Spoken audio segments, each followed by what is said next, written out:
Welcome back to Anime Recap Guy's brand new venture. This time, I'm here to take you into the world of the manhwa that has given me a ton of perspective in life, and I hope you like it too. Ready? A lot of virtual reality and alien invasion awaits. Let's begin. It was a day like any other, till a man gets on the subway on his way home from work. He receives a call from his mother, asking him to pick up some money, to which he replies that he couldn't help her that month because he had credit card bills to take care of. Saying so, he disconnects the call and goes back to listening to his music. As the train gains speed on its way into a tunnel, something shifts, and a wild glint comes over his eyes. Just when a few fellow commuters take notice of the change, he begins to bite people. Straight to the point, aren't we? When he gets off the train at Dongsan Station, he finds the police are waiting for him. He is shocked when he realizes that he has blood on his hands. He gets tackled by the police when he attempts to run. Welcome to Seoul 2020. We have hereby been attacked by the unknown code. Phil Yoon is being chased by an ominous guy. As he stumbles down the stairs, he sees that the guy chasing him has caught up with him. He quickly brings a gun into existence in his hands, but is surprised to see that it has somehow lost its muzzle, and is hence quite useless to him. His pursuer brings out a sniper rifle and takes a careful aim at Phil's knee. While Phil is blinded by the pain, the attacker gets down the stairs while creating a sword out of thin air. And when he gets to Phil, he stabs him with a vengeful dialogue. Die, Phil Yoon. Phil wakes up in his bed, gasping for air and sweating buckets. It was almost as if his dream was real. The commotion makes his stepmother come check on him, and when she sees he is fine, she kindly asks him to grab breakfast before he left for school. Almost addressing her by her name, he refuses her offer, saying that he wasn't hungry, and proceeds to wash up and get ready for school. Phil Yoon, a thoroughly average guy in all aspects. Be it academics or athletics, he is great at neither. He just manages to go through life. His friend, Soo Young, who possibly has a crush on him, thinks that he is not using his full potential. She believes that he would rather just not try anything because of his fear of failure. Just then, their friend, Il-soo, gets there and shows off his new virtual reality projector. This one seems way too excited about the digital taking over the humans. A non-friend, Bo Gang, joins the gathering. Phil asks him about his upcoming match, to which Bo Gang replies that it has been cancelled. It seems his opponent died the day before due to suffocation.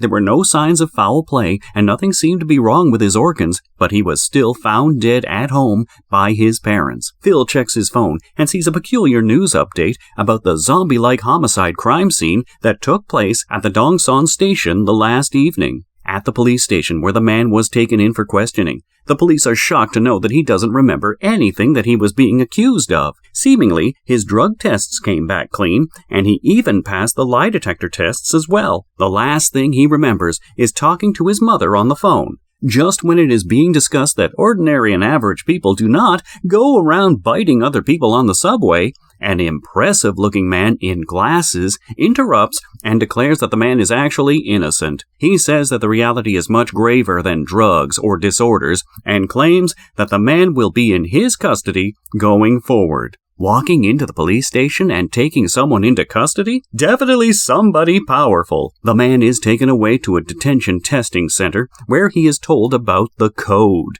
Till we get a name for the scary powerful guy, we'll just call him Mr. Glasses, okay? Okay. So, Mr. Glasses says that the people who have encountered the code get two options. He proceeds to pull out a red pill and a blue pill and asks for a choice to be made. Either you die here, or you help them fight against the unknown code. Meanwhile, Phil reaches home, and even before his stepmother could really insist he has dinner with her, he has already retreated into his room and slammed the door. A little backstory here. Since his father committed suicide, Phil began to keep to himself, because even if his stepmother takes care of him, he has never felt like he belongs with her. They don't connect, and there are times when they don't even communicate at all. Instead, Phil found his place in a virtual battle game called Ticket of Fantasy. Even now, he sees a notification from the game announcing that the username Hammer the Pixel has challenged him for the 150th time.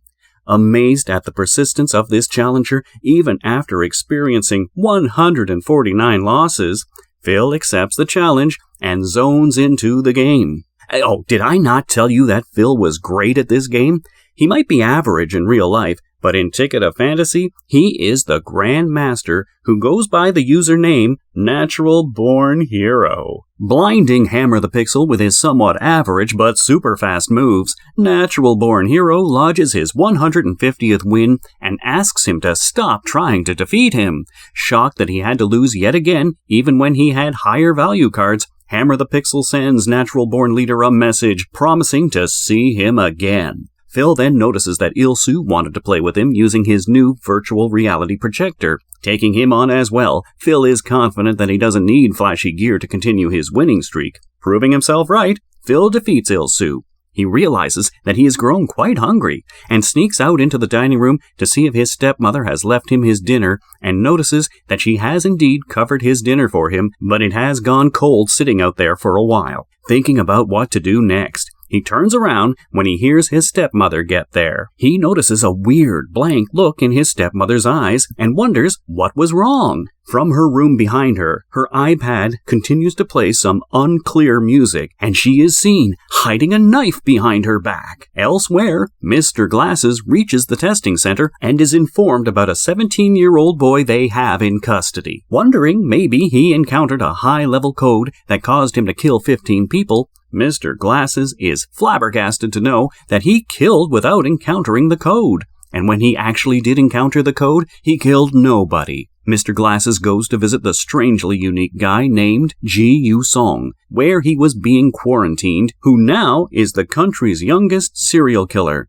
Back at Phil's place, he stumbles back into his bedroom, nursing an injured shoulder and clutching the knife that his stepmother held in her hand. He notices Il-Su's message flashing on the screen of his computer and manages to type out an extremely scary message for anyone to see on the receiving end. Seeing Phil's message, Il-Su calls the cops on him. At school the next day, the news seems to be spreading like wildfire, and when it reaches Bo Gang, he grabs Il-Su and asks him how he could call the cops on his own friend. He replies that he did so exactly because Phil is his friend. This Bo Gang character seems to be a lot angrier than he should be, don't you think? Phil and Ji-Yu are being taken to the testing center together in a police vehicle. When Phil is crying at his deed and his consequent fate, Ji-Yu demands that he stops crying, as it is making him want to kill him as well. When Phil begins to think what this guy's deal was, he says that it was just a joke, and covers it up. Finally seeing Ji-Yu's face, Phil realizes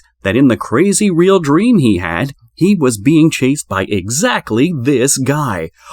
My goodness. En route to the testing center, or fortress as it is called, Ji-Yu gets to talking about whether Phil has met with the men in the black suits. Oh, Mr. Glasses and his guys. When he realizes Phil doesn't know anything, he recounts his experience with the red and blue pills and how he was told about the origin of all this mess. So, 5 years and 5 months ago, a nuclear-powered intercontinental ballistic missile, ICBM, malfunctioned and an unknown file was found on the laptop of the guy responsible for the software security.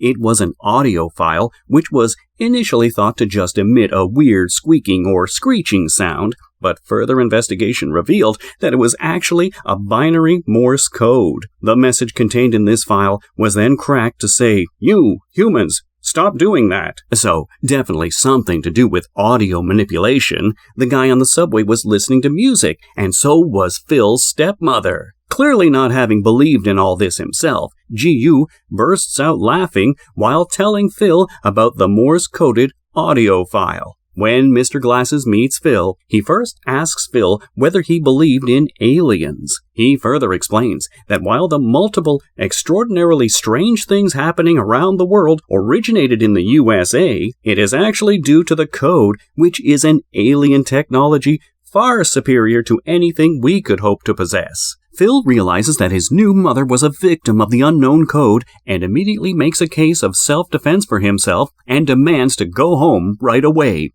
A smart guy, but I don't think it's going to be that easy. Mr. Glasses promptly turns him down and instead continues talking about alien invasions. He says that we have continued to believe that aliens would someday descend on our planet and take over our way of life. He also clarifies his own belief that whichever side can manage to dominate the digital will turn out to be the victorious, and based on this, the aliens seem to have the upper hand at the moment, as they have managed to infiltrate our digital world, which can very easily lead to the extinction of the human race. He then presents Phil with the same red pill, blue pill options that he had given Ji-Yu. He asks Phil to ignore whatever Ji-Yu told him and to choose on his own volition. The blue pill, he says, will be choosing a brain surgery with a success rate of 47.5% to wash Phil's memories of the code. Additionally, if the surgery happens without a hitch, Phil would have to live out the rest of his life in a detention center. The red pill, on the other hand, will enable Phil to fight the code instead. Not a fan of spending his life in a detention center, Phil asks how the code can be fought against if it cannot even be seen. Mr. Glasses replies that selecting the red pill will solve that problem and will let him see the code. Appealing to Phil, he says, "Phil-yun, become a forcer and help save the world." All right, damn strong words there. Meanwhile, Song Ji-Yu is taken into the testing center and made to sit in a high-end electronic chair. A VR goggle-like device is lowered onto his face, and his vitals are monitored by people he cannot see.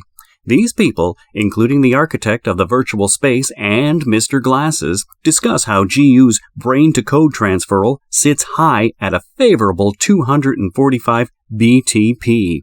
Under orders of the architect of the space, the test begins, and an unsuspecting Ji-Yu is injected with a series of chemicals through the chair. When the painful ordeal is over, the chair has disappeared and Ji-Yu gasps, taking in his as-good-as-real virtual reality surroundings. Somehow he seems to have gotten rid of a few clothes on his way there, too. Continuing to observe him, Mr. Glasses wonders whether the instincts of the youngest serial killer of the country can be of use to figure out the mess that is the code. Inside the high-sensitivity virtual reality, Ji-Yu realizes that he is capable of feeling the cold, and is relieved to conveniently find a clothing shop nearby. Inside, he notices that nobody is around, and hence just pulls on whatever clothes he sees fit. Back outside, he comes across a wanted flyer and is shocked to see his own face looking back at him. Definitely has a surreal feeling, right? A huge crashing sound behind him pulls Ji-Yu out of his shock, and he sees a guy attacking a weirdly massive metallic-looking skeletal fish. The fish counterattacks with a snap of its jaw, causing the guy to lose his arm. Writhing in pain, he falls back on the sidewalk close to Ji-Yu. Noticing Ji-Yu, he desperately asks for his help in crafting an arm.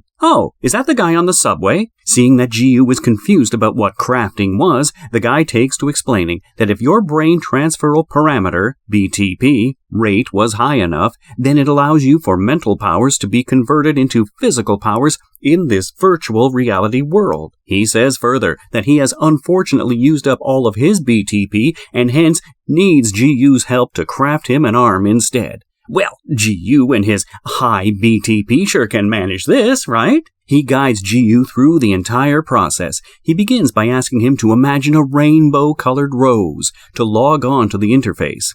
Initially thinking that this guy was messing with him, Ji-Yu gives it a try when the guy insists that he wouldn't be joking around while in pain himself. The moment Ji-Yu focuses on the rose, his vision changes and he is able to see controls about him that resemble a video game. The values at the bottom reveal Ji-Yu's high BTP and a good sync value as well. Upon asking what that meant, the guy replies that the sync is the rate at which the brain and the virtual space synchronize, and that anything above 50% is a good place to be. Moving on to the arm generation, the guide directs GU to select a bionic arm, and then craft the code as it appears to GU. For ease of imagining electronic code, GU has to think of an arm along with a sunflower, a snow crystal, and a pizza after locking his vision on the injured guy's arm. And whoa, one perfect arm, delivered. GU then asks for more information on the monster that the guy was fighting.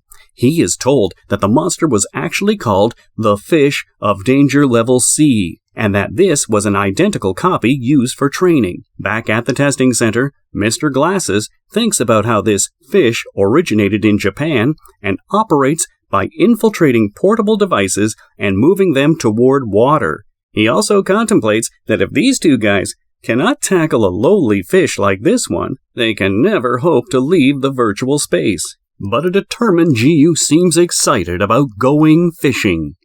GU and the guy strategize about how to go about this fishing test they have to face. He insists that since this is just their first mission, it is possibly not supposed to be all that difficult, and hence they shouldn't be scared just because of the size of the monster. The guy tells him that shooting from a close range made absolutely no difference to the fish. Since guns seem to have no effect on the fish, GU suggests using explosives. At the testing center, the architect alerts Mr. Glasses that Phil's test is just about to begin. Wanting to watch how GU and his partner tackle the fish, he asks her to monitor Phil's test on her own. Knowing exactly what will grab his attention, she then makes the shocking revelation about Phil's BTP being crazy high. She informs him that Phil's first mission has been set up considering his high BTP. Everyone was excited about GU's 245, and now look at this one, with a record-breaking 1648. What else could we have expected from the Grand Master, after all? In the virtual space of his first mission, Phil is surrounded by what looks like a scene of mighty destruction and an apocalypse. Like GU, the cold is experienced by Phil as well. Just then, the architect makes her presence known to Phil and introduces herself. Considering he was on a solo mission, she herself explains everything about the space she created to him. Hearing about crafting, Phil realizes that it sounds familiar to him and tells the architect that he was ready to give things a try. Concentrating on exactly what he wanted to craft, he brings into existence all the clothes he needed to get rid of the cold and ends up with an outfit that matches his avatar in Ticket of Fantasy perfectly. Mr. Glasses is taken aback as to how Phil ignored everything in the database and crafted exactly as per his wants. The architect, on the other hand, recognizes the outfit from somewhere and realizes that Phil is actually natural-born hero. She explains to Mr. Glasses that Ticket of Fantasy was a virtual reality battle game that she had designed earlier and which was also the foundation of this virtual system. She informs him that a player that goes by Natural-Born Hero is the Grand Master of that game. Back in the space of GU's mission, the duo is attempting to lure the fish toward them. Coming towards them, it is entangled in a trap set beforehand. Working as per the crafting code, GU quickly crafts himself a sniper rifle and aims at the fish. While an explosion takes place, it doesn't cause damage to the fish, and it is revealed that it does indeed have a shield for its protection. Taking aim directly at the eye of the monster, GU shoots again, causing the monster to lose that eye. To everyone's dismay, the fish then begins to shoot lasers out of its mouth. Determined to destroy this fish, GU locks in on it and searches for a stone in his elemental menu. Once crafted, the massive stone crashes into the fish, rendering it immobile, and GU then takes out the remaining eye. This deed seals the fate of the monster, as it obliterates into nothing. While GU's team member cheers him on and appreciates the achievement, he doesn't notice that his neck has been slit by the youngest serial killer of the country. Recalling the existence of his wanted poster in the virtual space, GU declares that this was possibly his secondary mission after defeating the fish. He also adds that he was curious to know what happens if someone dies in this virtual space. Does this count as his 16th death, or does he get a pass because it wasn't even in the real world? At the test center, the status of the first mission changes to aborted, with Ji-yu named the sole survivor. Sole survivor? Meanwhile, in Phil's mission, the architect is informing him that the dummies he will encounter in this space resemble the actual code in excess of 97%, and that his objective is to find his own way to destroy the dummies and survive. Saying that she cannot help him anymore, she disappears. Phil finds the way she spoke about surviving on his own a bit weird because, after all, this is entirely virtual and nobody is actually facing death in here, right? Unbeknownst to both Phil and Ji-yu, back at the fortress, Ji-yu's team member is packed in a body bag and taken away. So, virtual death equals actual death here. Interesting. Promise to let me know if this has your interest so I can come back with more. See ya. See ya.